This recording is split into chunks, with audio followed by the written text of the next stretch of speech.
All right. Let's get this out of the way first. The thoughts, views, and opinions expressed on Tailboard Talks Firefighter podcast are solely those of the speakers, guests, and host, and do not in any way represent the thoughts or views or opinions of any other employer, partnership, or sponsor. The material and information in this podcast is for general information purposes only and should be used at the listener's discretion.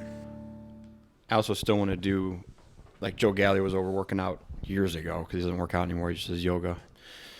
I also want to do like the Hot Ones style thing, or like put a microphone on Joe and then have him do a set of squats and ask him a hard union question and see how his brain works when he's fatigued, Flawlessly, I'm sure. Tell me about FMLA or whatever.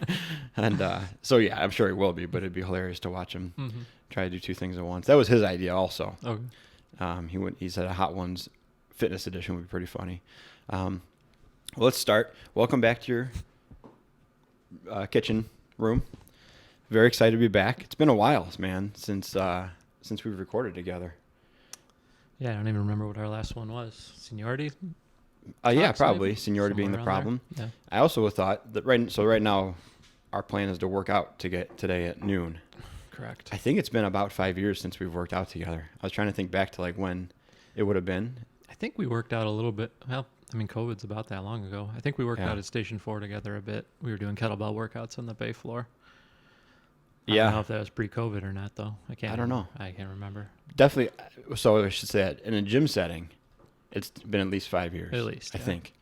Because I started this in 2017, I think. Mm-hmm. And I don't remember working out very many times in the most recent LGN building after that. I think you coached the first classes there, and that was it. I don't even know did you work out at the new one? I think I came back for like a coach's workout or two. Maybe, yeah. Not a class. Yeah, but yeah, it was very sparse. Yeah. That would have been 2018, 2019. So, yeah. I'm kind of nervous. I'm kind of nervous to work out again, dude. I haven't sprinted like that, like actually sprinted down turf in probably a couple of years. Yeah, we're doing short ones today, so. Yeah, I'm nervous. I stopped buying shoes that were good for that, I just buy regular shoes now. Yep. So I'm excited, but I'm nervous. I feel like a beginner all over again, that I'm going to be learning how to do stuff again. Well, take it easy on me, all right? Yeah, right. Yeah, right, dude. I went out of my way to not put anything too heavy in so I wouldn't look like a wimp the first time after 5 years. But that was always my most enjoyable point, but I know it was a point of frustration for you, is like when we did the coaches workouts, I would work out with you guys like once a week. Mm-hmm. And so it'd be frustrating because you're like, all you're going to do is go as hard as you can today because you're never doing this workout again. Correct. I was like, yeah, it's pretty much it. You're like, we're going to do this workout 6 more times in the next 3 months. Mm-hmm. Like, we're tempering ourselves. I'm like, well, that's your guys' fault. Yep. I paid for it the next day in my longevity now. Pull out a spin bike and be like, let's bottom this out and climb for 3 minutes after. I'm like, God, fine. Yeah, because no big deal. But you brought up a topic today, man, that's relevant because did an episode on it 2 weeks ago, something like that, 3 weeks ago. But almost perfect timing. As soon as I put that episode out, we kind of embarked on a project. I should say you embarked on a project that I'm trying not to get in the way of. But it was a perfect example of creating change in your fire department. Mm-hmm. And it's going well, I think. I think it is. I think we're right at a point where it has a potential. It's getting out now. Mm-hmm. And but I think you've taken the right steps to make sure that even if it doesn't work, the way you've handled it and the steps you've taken, there's going to be you're not scorning someone if it doesn't work. You're not like showing someone up. Mm-hmm. The people who you're appealing to are like grateful that you're putting in the work to do it. Yep. So it's really, no one's going to lose in this one, even if it doesn't go. If nothing else, we got some good reps out of it and had some good conversation. And we know what we're going to do in the situation. Can you give a relatively succinct synopsis because the numbers won't be the same and stuff like that. Right. And we're not selling out the department. We're trying to improve stuff. So I don't think it's bad to talk about it a little bit more specifically. Yeah. So coming up this summer, we're teaching some elevated master stream training, and I'm one of the instructors for it. And I was just going back through some of the FAE equations for it, and going back to when I took FAE compared to what we're using now. The numbers just didn't seem perfect. I shouldn't say that. They just put a question mark in my head. So, so I kind of started myself, reviewed a little bit, and to see if I could come up with maybe a better answer or a better suggestion more than anything, and then proposed it to kind of the guy who's in charge of all our FAE stuff, and then proposed that we run some pretty constrained with some good constants trials to experiment with what we're currently doing and kind of what I'm proposing and what they're teaching in FAE now to see maybe what gives us the best result. And then we've done that throughout some of the other trucks in the department in hopes to come up with maybe a better answer and a less confusing answer. And so basically put all that together and presented it, and seems to have gone over pretty well. But it all started from just, having a question and not demanding, why do we do this? It's, okay, maybe there's a problem. I'd like to come up with a solution. Here's what I'm going to do to try and prove that solution, and then I'll present it to you. And then I've given you all the information I can. And if we like it, cool. And if we don't, then that's okay. Yeah. I think the beginning of that part was the most important part. So when you called Craig, he has a name, we can use it. He's a nice, sweet guy. When you called Craig, there was about a day's worth of work that happened before that as well. Mm-hmm. Like you got this, maybe even 2 shift days worth. I think you got the seed planted in your head like the day before. Yeah. And then you came in and started teaching a new guy stuff. And then it kept growing. And then at like 6 o'clock at night, you're like, I think I need to talk to you about this. Yeah. And then we reviewed it for an evening. Mm-hmm. And then later on you called Craig. So there was days of prep before this even happened. And I think I was checking the math a lot too. I mean, I was running it by Mickey, going back through my old FAE binders, researching on fire engineering. There was a lot of checks and rechecks because I didn't want to go to Craig and be like, and he's like, hey, dummy, this is why. It's like, look so on I page wanted 2. to have a pretty good bed of evidence to bring forward before I was just like, why do we do this? Yeah. Well, and I know when you called him too, you started out, it was nice because it was asking questions, but it wasn't baiting because you were going to disqualify yourself from the conversation before it even started if depending on what answer he gave you. Because he cared so much about his position and what he's doing that he put himself back through FAE 1.5 times when he got put in charge of training it. Mm-hmm. Like he went back to audit the class, and then he went back again as a student to do the reps of this stuff. Yep. And I remember hearing you start off with like, okay, when you went back through this, can you tell me what they're teaching now? Because I have an idea, but now you're going to bug you if there's something behind what you're doing, right? Because my materials were 19 years old. Yeah. But they were consistent with things that have been written out in the last couple of years too. Yeah. But like I said, I hadn't attended a class. And I even went as far as to asking our newest members who went through FAE to send me their materials so I could look through them to see what they were teaching before I went to. Right.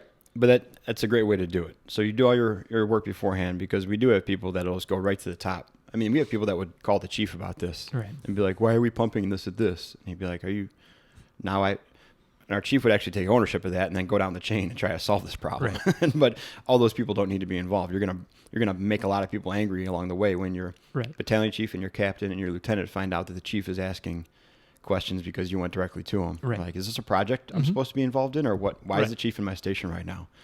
Well, and on the flip side too, like Craig's done a ton for moving FAE forward at our department, and to undermine the accomplishments he's made over the last few years and the work he's put in, to skip over him would just be downright rude. It would be. And you know that Craig is cold-hearted and has a real mean streak to him because he never stops smiling. Mm-hmm. He'll always engage in conversation politely. And anybody that, first of all, good-looking, but even mild-mannered, as soon as that little, it's like in the movies when it's like, trip the mind, it goes bink. Yep. Like as soon as that's always sitting there, and you don't want to see it. Nope. He does way too many TRX movements. He's got way too much core strength to be someone you want to mess around with. So then we did the work, which is, we didn't do the work. You put in the work, which is where most people fall down. Yeah. Usually it's like, hey, here's a problem you should solve. See ya. Right. And then that person 50-50 will either be like, I'll help you with that person I gave this problem to, or like, see you later, I found out this problem. But we did a bunch of trials, and we did a bunch of training with it, and you did more training with it and figuring out. So I think that's the second point of this thing is like, if you just bring up problems and you just dump it on someone, it's not going to get fixed. Correct. And most of the time, those people that are in charge won't tell you that. They're just going to say like, oh, cool, thanks for figuring that out. And then that's the end of the conversation. They're not going to willfully take on your problem. Right. We've had people come to the Ford Fire Tax Board and be like, we should figure out a system for this. And we're like, yeah, you should. Like, you should definitely figure out a system for that. And afterwards, so they'll kind of come to the board for advice or guidance on like what's legal, how can we do this, blah, blah, blah. But we make it very clear to them, like, if you don't keep pushing this forward, it's going to die. We're not going to, this is not our problem. Right. And yes, it should be fixed, but we're not going to be the ones to do it right now. So keep going or else that's it. And I'd say it's been 50-50 with people who are like, yeah, I'll figure that out. Like, I'll put in the work. And people who are like, well, I guess you guys don't want to fix anything then. Yeah. And we're like, I guess not. Guess not. So now we're at the point, where are we in the process? Did you send your results back to them? Yeah. And so it's obviously been received pretty well, but there's still, so the changes will happen. But instead of it being just a blanket everything, we're going to probably finesse it a little bit. So instead of saying all of these tips are all going to start at the same, we're going to go through each tip and see what's the best for each tip. Okay. And so, which is great because we're getting to a better answer then at that point. Yeah. And it's also, I think that's pretty appropriate because although we run all standardized with the same frontline tip, if you're in that situation, then you'll have time to look at the resource material and be like, okay, now we're going to this pressure because we're on defensive operation. But just having the baseline and that's seems like it's going to work out pretty well, man. We've also tried this with other stuff with mixed results, I would say. Yeah. I think it depends on what you think the goal is and the stuff that we've accomplished too.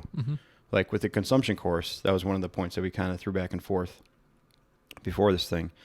The goal was to keep it around because we had a chief that came in and said, I don't understand the point of this. I think it's just an excuse to get you guys overtime and have people get sweaty for half an hour and they can do that in their own time. We're going to stop doing this.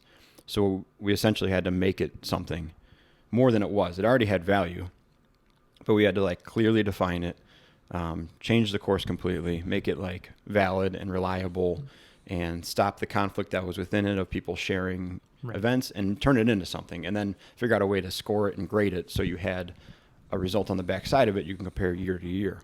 And then we were able to go to them and be like, okay, here's this test. Just like any other standardized test, it's just a physical one now, but it does hold validity. And then we were able to keep it. And then over the course of the past 7-8 years, it got refined more and more to be like closer to what we want. But originally the goal was just to keep it. So that was a major win. It wasn't to create the best thing possible or get our department in shape or get everybody working out or anything like that. Right.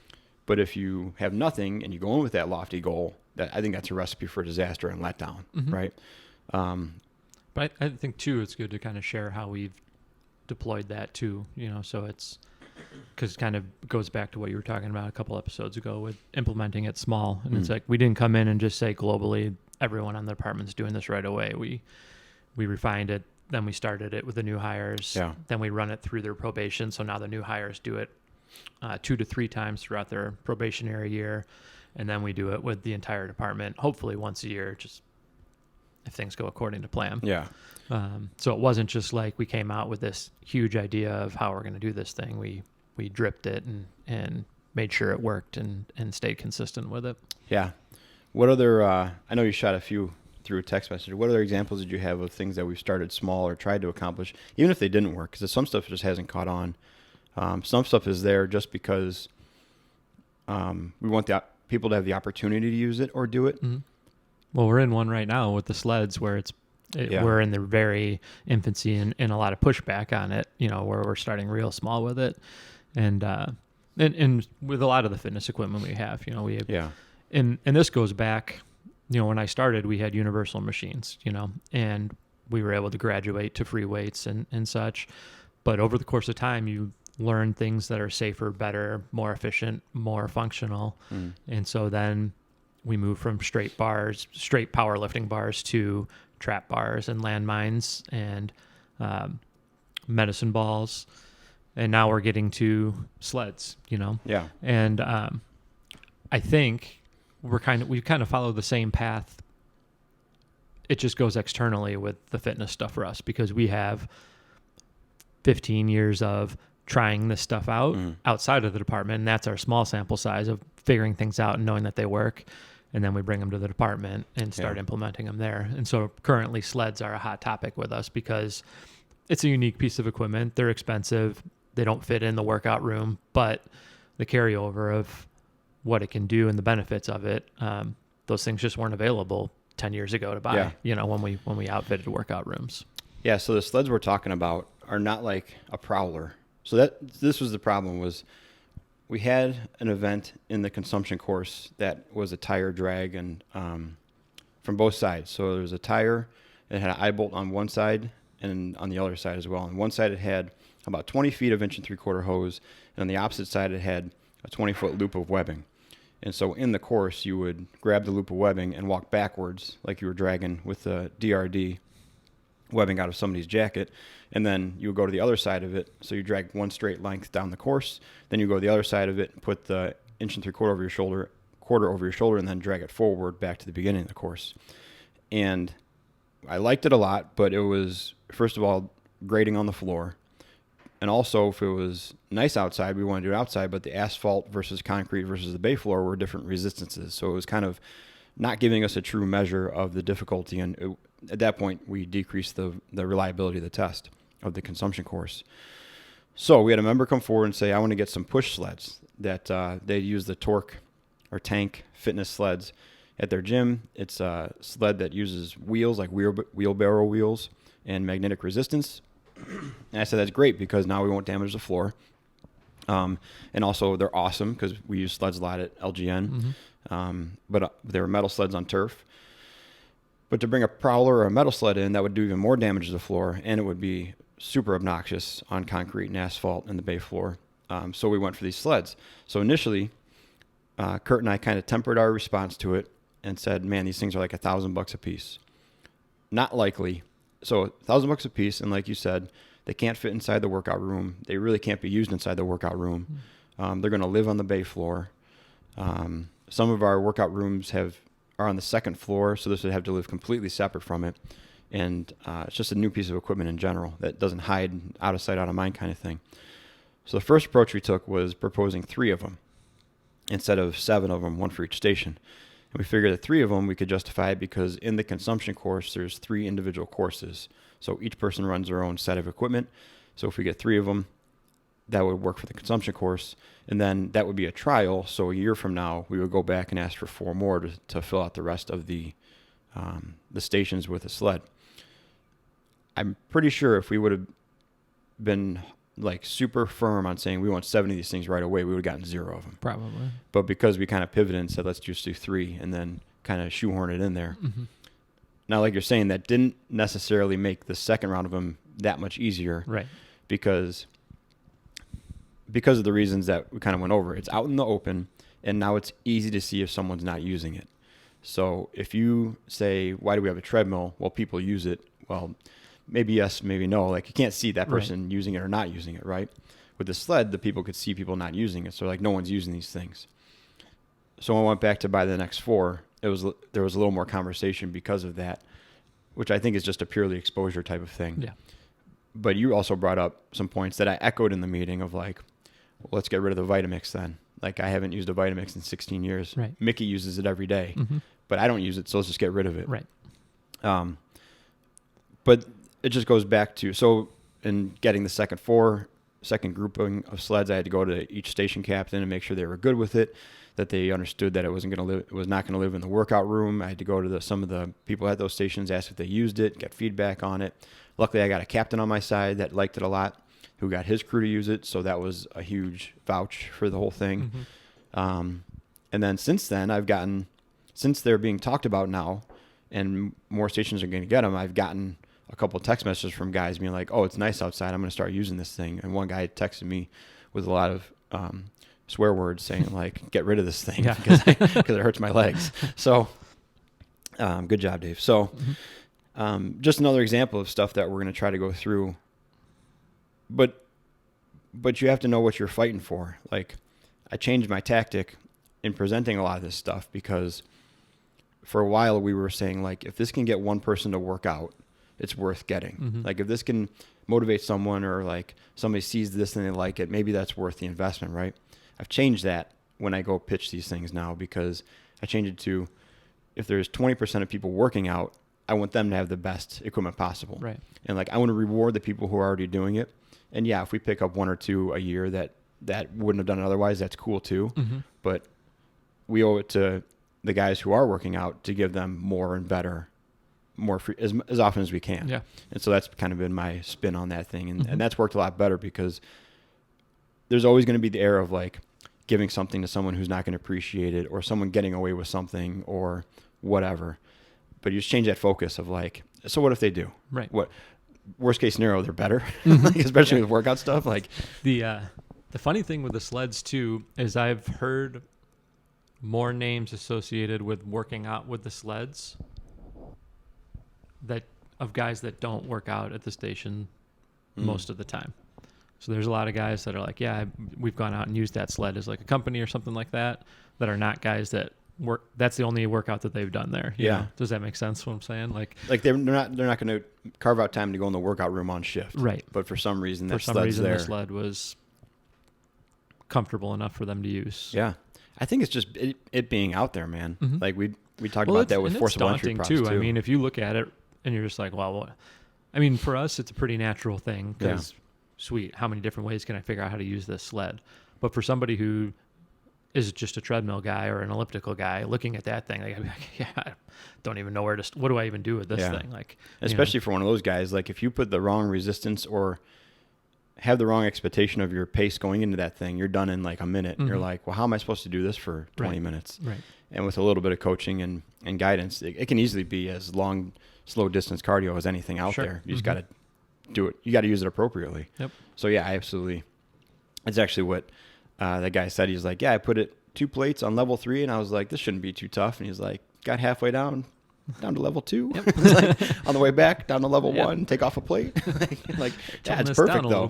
That's the best. That's the best commercial for it though, because like you can't do that with a back squat. You can't go quarter way down and be like, I need to drop 95 pounds off this thing, and then drop another 135 off on the way up. Like, if you put 405, you're pinned. You're turning into a diamond from getting crushed. So it's a perfect example of how modifiable, and just like you said, as technology and we learn new things and things become available, that just helps everybody, right? Mm-hmm.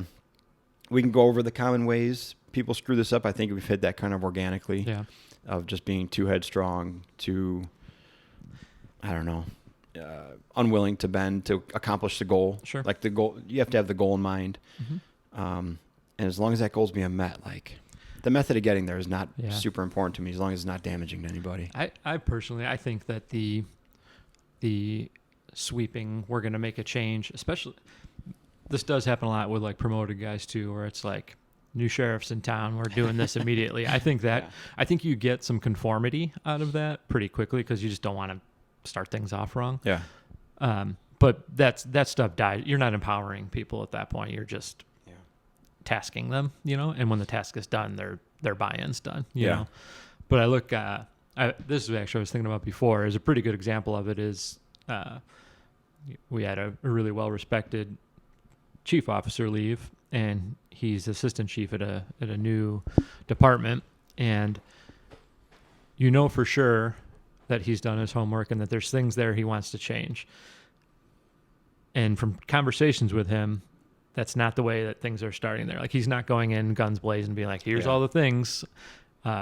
Instead, he went in, and all the candidates that opposed him during this, he took out to lunch and coffee just to get to know him, took the union president out, and it's like, organically, he's going to get people to buy in. Right. And eventually his stuff is going to come to the forefront. Yeah. But he's empowering his people to bring him the ideas that he wants, you know? And then when you make it their idea, and they come, then you get buy-in with it, because then people want to push it forward, And so that's what'll happen there, and we know it'll happen there. But Yeah, and it's funny too because you could easily take 1 degree off of that and it turns into like manipulation and sliminess, right? But then the results of his initiatives, you quickly start to realize like they're not selfish. Like he's not ever received a benefit that the lowest person on the chain didn't receive. They're all good for moving the entire organization forward. And again, he doesn't care. He will gladly give up the credit to the newest probationary member for making this awesome idea and change, and he will keep his name off of everything because he knows the goal is to get that thing implemented or get that change made. And so, cool. Yep. And through that, then guys like you and I will see that and be like, yeah, but was behind that, right? Or so and so was behind that. And we know that like, holy crap, like he gets buy-in from the middle, not just the polar end that he's affected directly, right? That's a great way to do it. And empowering people is such a difficult thing to do, though, because you want people to bring you the answer, but you want it to be the right answer. Right. And so it's tough when you do empower someone, they take it on 100%, and they bring it to you, and you're like, we just need to change these last few things. And it's like, you almost feel like you're breaking their heart of like, I know I gave you this project 3 months ago and you've been thinking about it, but I've been thinking about it for a decade. Yeah. So you got to temper that of being like, thanks for all that work. You gave me what I wanted. Now I'm going to change it to be what I want. Like there's got to be some give in that too. Because if you're empowering that person, you have to give over the reins a certain amount, or whatever adjustments are made. They got to be agreed upon or within the vein of what's going on. Yeah. We've had people hijack initiatives before too and turn it into something completely different. And we're like, well, that's not the point. Yeah, exactly. Of that. That's not what that was supposed to do. Now that we basically gave someone a weapon instead of what it was supposed to be. Canvas. Yeah. Yeah. Well, good, man. I think that's a good spot to kind of wrap up. Unless anything else specific spoken out that you wanted to get to. No, I don't think so.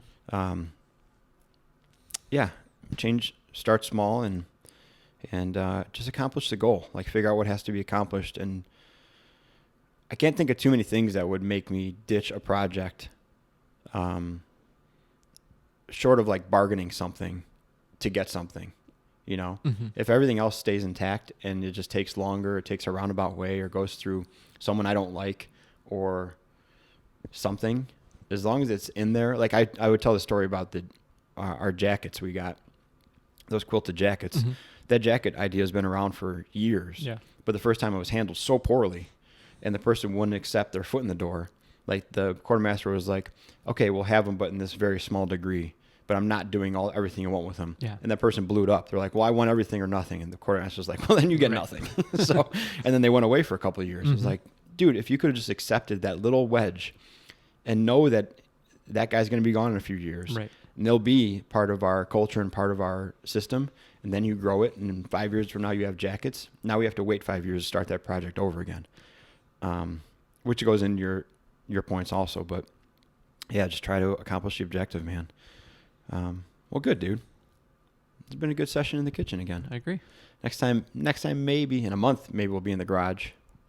Maybe I'll weasel into a workout before I'm trying to think. Recording. Tuesday after Memorial Day. That's when the schedule... Can't even.